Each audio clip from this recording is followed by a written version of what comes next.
اعوذ باللہ من الشیطان الرجیم بسم اللہ الرحمن الرحیم لقد آتینا موسیٰ 9 آیات بینات فصل بنی اسرائیل اذ جاءہم، تو ذرا پوچھ لو ان بنی اسرائیل سے کہ جب موسیٰ ان کے پاس آئے، فقال لہ فرعون، تو فرعون نے ان سے کہا انی لاظنک یا موسیٰ مسحورا، کہ میں تو یہ سمجھتا ہوں کہ اے موسیٰ تم پر کوئی جادو ہو گیا ہے۔ اب دیکھیے یہی لفظ آیا یہاں پر جو حضور کے بارے میں صورت میں آیا ہے، ان تتبعون الا رجلا مسحورا، تم نہیں پیروی کر رہے ہو مگر ایک ایسے شخص کی جس کے اوپر سحر ہو گیا ہے۔ یہی بات کہی گئی تھی حضرت موسیٰ علیہ السلام سے۔ فرعون نے کہا انی لاظنک یا فرعون مسحورا، اے فرعون میں تو یہ سمجھتا ہوں کہ تم پر جادو ہو گیا ہے۔ قال لقد علمت ما انزل هؤلاء الا رب السماوات والارض، اب ظاہر بات ہے کہ یہ حضرت موسیٰ علیہ السلام ہے، ویسے بھی جلالی مزاج تھا ان کا، پھر یہ فرعون جس سے یہ مکالمہ ہو رہا ہے ان کے چھوٹے بھائی کے مانند بھی تھا، تو اس کے اسی انداز میں بات کر رہے ہیں، اس میں تنتنا وہی ہے۔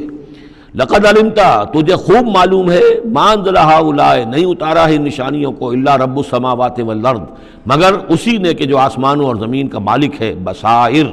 سجھانے کے لیے، دکھانے کے لیے، تمہاری آنکھیں کھولنے کے لیے۔ وانی لاظنک یا فرعون مسبورا،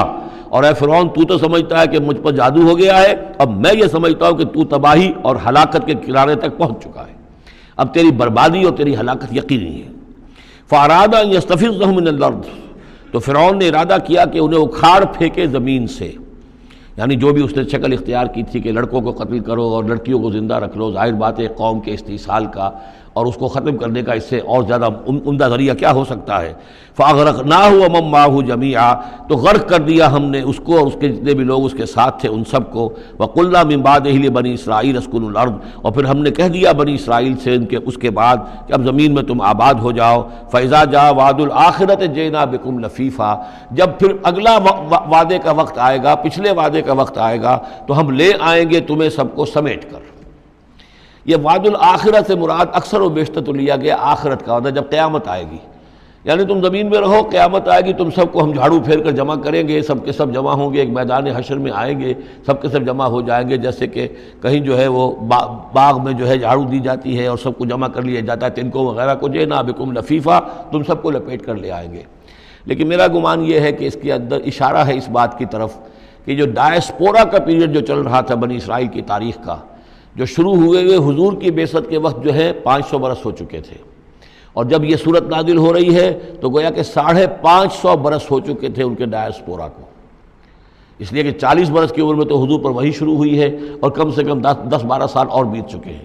550 برس سے وہ نکال دیے گئے تھے سرزمین فلسطین سے، اور وہ منتشر ہو گئے تھے پوری زمین میں، کوئی کہیں کوئی کہیں کوئی کہیں، لیکن اشارہ کیا جا رہا ہے کہ جب آخرت کا وقت قریب آئے گا تو تم سب کو سمیٹ کر لے آئیں گے، جیسے کہ آج ان کو جھاڑو پھیر کر پوری دنیا میں یہودیوں کو فلسطین میں جمع کیا جا رہا ہے۔ اس لیے کہ ان کا جو آخری جو انجام ہے، جس سزا کے یہ مستحق ہو چکے تھے حضرت مسیح علیہ السلام کو رد کر کے، اور جس سزا کی مزید توثیق ہو گئی جبکہ انہوں نے حضور پر بھی ایمان لانے سے انکار کر دیا، تو اب یہ کنڈیمڈ پرزنرز کے مانند ہے کہ اب ان کی سزا تو ہو چکی ہے لیکن اس کی ایگزیکیوشن ابھی باقی ہے۔ وہ ایگزیکیوشن جو ہے عنقریب وہ وقت آنے والا ہے کہ جب ان کی ایگزیکیوشن ہوگی، اور ظاہر بات ہے پوری دنیا میں پھیلے ہوئوں کے لیے وہ ایگزیکیوشن جو ہے اس کے بجائے بہتر شکل یہ کہ ان کو سمیٹ کر لے آیا جائے۔ تو در حقیقت یہ گریٹر اسرائیل کا قیام جو بھی ہو رہا ہے، اسرائیل تو قائم ہو گیا ہے اور عین ممکن ہے کہ گریٹر اسرائیل بھی قائم ہو جائے جیسا کہ ان کا نقشہ ہے، لیکن یہ کہ وہ ان کا گریٹر گریو یارڈ بنے گا، پھر بالآخر حضرت مسیح ہی زمین پر دوبارہ نازل کیے جائیں گے اور انہی کے ذریعے سے اس قوم کی ہلاکت ہوگی آخری۔ تو جب وہ وقت آئے گا قیامت کے وعدے کا تو پھر ہم تمہیں لے آئیں گے سمیٹ کر، پوری دنیا میں سے جھاڑو پھیر کر تمہیں سب کو ایک جگہ جمع کر لیں گے۔ واللہ عالم۔ اب اس کے بعد پھر اس سورہ مبارکہ کی آخری آیات میں قرآن مجید کا تذکرہ جو ہے بڑے شاندار الفاظ میں ہے۔ وَبِالْحَقِّ أَنزَلْنَاهُ وَبِالْحَقِّ نَزَلَ، اس کو تو جب تک اس طرح زور دے کر نہ پڑھا جائے تو اس کا جو اصل جو ہے اس کا اثر وہ ظاہر نہیں ہوتا۔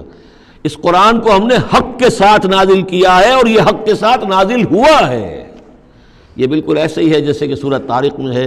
وما هو بالهزل انه لقول فصل وما هو بالهزل، یہ قرآن اب قول فیصل بن کر نازل ہوا ہے، جیسے کہ حضور نے فرمایا، حضرت عمر رضی اللہ تعالیٰ عنہ راوی ہیں کہ ان اللہ یرفع بهذا الکتاب اقواما ویضع به آخرین، اب اللہ تعالیٰ اسی کتاب کی بدولت قوموں کو اٹھائے گا، مسلمانوں کو اٹھایا، عروج پر پہنچایا، اور اب ہم مسلمانوں نے اسے ترک کر دیا تو ہمیں زمین پر گرا دیا ہے۔ خار از محجوری قرآن شدی، شکوہ سنجے گردش دوران شدی، اے چو شبنم برزمی افتندئی در بغل داری کتاب زندگی وبالحق انزلناہ وبالحق نزل وما ارسلناک الا مبشرا ونذیرا، اور اے نبی ہم نے نہیں بھیجا ہے آپ کو مگر بشارت دینے والا اور نذیر بنا کر، خبردار کرنے والا۔ وقرآنا فرقناہ، اور یہ قرآن جو ہے اس نے ہم نے ٹکڑے ٹکڑے کر کے بھیجا ہے، تھوڑا تھوڑا کر کے بھیجا ہے، ایک دم پورا نہیں اتار دیا ہے۔ لتقرأوا علی الناس علی مکث، تاکہ آپ یہ پڑھیں لوگوں پر، لوگوں کو سنائیں پڑھ کر ٹھہر ٹھہر کر، حالات کے مطابق، جن حالات سے کہ آپ کی دعوت اور تحریک گزر رہی ہو اسی کی مناسبت سے آیات نازل ہوں۔ سابقہ رسولوں کے حالات میں سے بھی جو واقعات کے اس دور کے ساتھ مناسبت رکھنے والے ہیں انہی کا تذکرہ کیا جائے۔ وَنَزَّلْنَاهُ تَنزِيلًا، اور ہم نے اس کو اتارا ہے تھوڑا تھوڑا کر کے۔ قُلْ آمِنُوا بِهِ أَوْ لَا تُؤْمِنُوا، اے نبی کہہ دیجئے تم اس پر ایمان لاؤ خواہ نہ لاؤ۔ ان الذین اوتوا العلم من قبلہ، یقیناً وہ لوگ جنہیں اس سے پہلے علم دیا گیا تھا، اذا یتلی علیہم، جب یہ قرآن ان کو پڑھ کر سنایا جاتا ہے، یخرون للاذقان سجدا، تو وہ اپنی ایڑیوں کے، اپنی ٹھوڑیوں کے بل سجدے میں گر پڑتے ہیں۔ ویقولون، اور کہتے ہیں سبحان ربنا، یہ یقیناً ہوں گے جب قرآن یہ کہہ رہا ہے تو یہود کے علماء میں سے اس وقت جب تک کہ براہ راست جو کنفرنٹیشن نہیں ہوئی تھی، حضور ابھی مدینے نہیں آئے تھے، دور دور سے خبریں آ رہی تھیں، تو بعض لوگ ہوں گے کہ جو دل کے اندر ان کے یہ نیکی کے جذبات جو ہیں وقتی طور پر اٹھے ابھرے، اور انہوں نے قرآن مجید کو پہچان کر پھر یہ کہ وہ سجدے میں گرے اللہ کے سامنے۔ وَيَقُولُونَ سُبْحَانَ رَبِّنَا إِن كَانَ وَعْدُ رَبِّنَا لَمَفْعُولًا، اور وہ کہتے ہیں پاک ہے ہمارا رب، اور یقیناً ہمارے رب کا وعدہ تو پورا ہو کر رہنا ہی تھا۔ اللہ کا تو وعدہ تھا، اللہ نے کہا تھا کہ ایک آخری نبی میں بھیجوں گا، اللہ نے کہا تھا اس کے منہ میں اپنا کلام ڈالوں گا۔ یہ کتاب استثناء جو ہے ڈیٹرانومی، اس کا باب جو ہے 18، اس کی 18 اور 19ویں آیات کے اندر ہے کہ میں ان کے بھائیوں میں سے اے موسیٰ تیرے مانند ایک نبی اٹھاؤں گا، ان کے بھائیوں میں سے، بنی اسرائیل کے بھائی بنی اسماعیل، ان میں سے تیرے مانند ایک نبی اٹھاؤں گا اور اس کے منہ میں اپنا کلام ڈالوں گا، اور وہ لوگوں سے وہی کچھ کہے گا کہ جو میں اسے بتاؤں گا۔ اب اس کی مصداق آ گیا، ان کان وعد ربنا لمفعولا، یقیناً ہمارے رب کا وعدہ تو پورا ہونا ہی تھا۔ وَيَخِرُّونَ لِلْأَذْقَانِ يَبْكُونَ، اور وہ گر پڑتے ہیں اپنی ٹھوڑیوں کے بل روتے ہوئے۔ وَيَزِيدُهُمْ خُشُوعًا، اور ان کے اندر خشوع اور خضوع کے اندر اضافہ ہو جاتا ہے۔ آیت سجدہ ہے، سجدہ کر لیجئے۔ کہ عظیم خزانے ہیں معرفت خداوندی کے اور توحید ربانی کے۔ اسی طرح کی 2 آیات آئیں گی سورہ کہف کے آخر میں۔ قُلِ ادعوا اللَّهَ أَوِ ادعوا الرَّحْمَٰنَ، کہو کہ چاہے اللہ کہہ کر پکار لو اور چاہے رحمان کہہ کر پکار لو۔ ایما تدعو، جس سے تم پکارو، فَلَهُ الْأَسْمَاءُ الْحُسْنَى، یہ جان لو کہ تمام اچھے نام اسی کے ہیں، ہر خیر، ہر خوبی، ہر بلائی، ہر حسن، ہر کمال، ہر جمال، جو بھی تم تصور کر سکتے ہو، any good, any beauty, any perfection, جس چیز کا تصور کرو وہ اللہ کی ذات میں بتمام و کمال موجود ہے۔ فَلِلَّهِ الْأَسْمَاءُ الْحُسْنَى قُلِ ادعوا اللَّهَ أَوِ ادعوا الرَّحْمَٰنَ أَيَّمَّا تَدْعُوا فَلَهُ الْأَسْمَاءُ الْحُسْنَى وَلَا تَجْهَرْ بِصَلَاتِكَ وَلَا تُخَافِتْ بِهَا، اور جب اس سے تم سرگوشی کیا کرو، مناجات کیا کرو نماز پہ،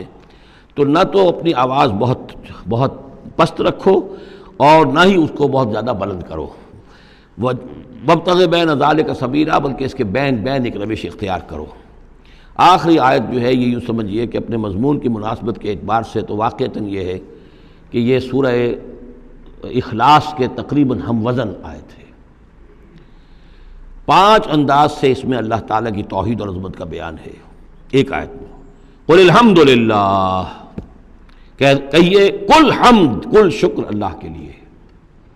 الذی لم یتخذ ولدا،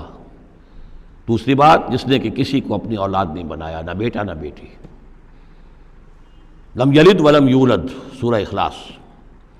ولم یکن لہ شریک فی الملک، نمبر 3 اس کا کوئی ساجی نہیں ہے بادشاہی میں، تنہا مالک ہے، مالک الملک، کوئی اختیار کسی کے پاس نہیں ہے۔ چوتھی بات وَلَمْ يَكُنْ لَهُ وَلِيٌّ مِّنَ الذُّلِّ، اس کا کوئی ولی کمزوری کی وجہ سے نہیں ہے۔ تم دوستیاں نبھاتے ہو، پالتے ہو اس لیے کہ تمہیں ضرورت ہوتی ہے، دوست وقت پہ کام آئے گا۔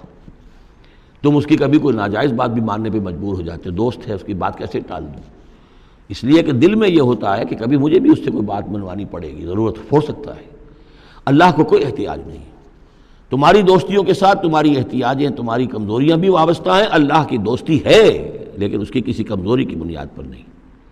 یہ تصور ذہن سے نکال دو. لہذا اللہ پر کوئی دھونس نہیں جما سکتا، اللہ سے کوئی بات کوئی جبراً جو ہے اپنی طاقت کے بل پر بنوا نہیں سکتا. اور سب سے بڑی پھر پانچویں بات، وَكَبِّرْهُ تَكْبِيرًا، اس کی تکبیر کرو جیسے کہ تکبیر کا حق ہے.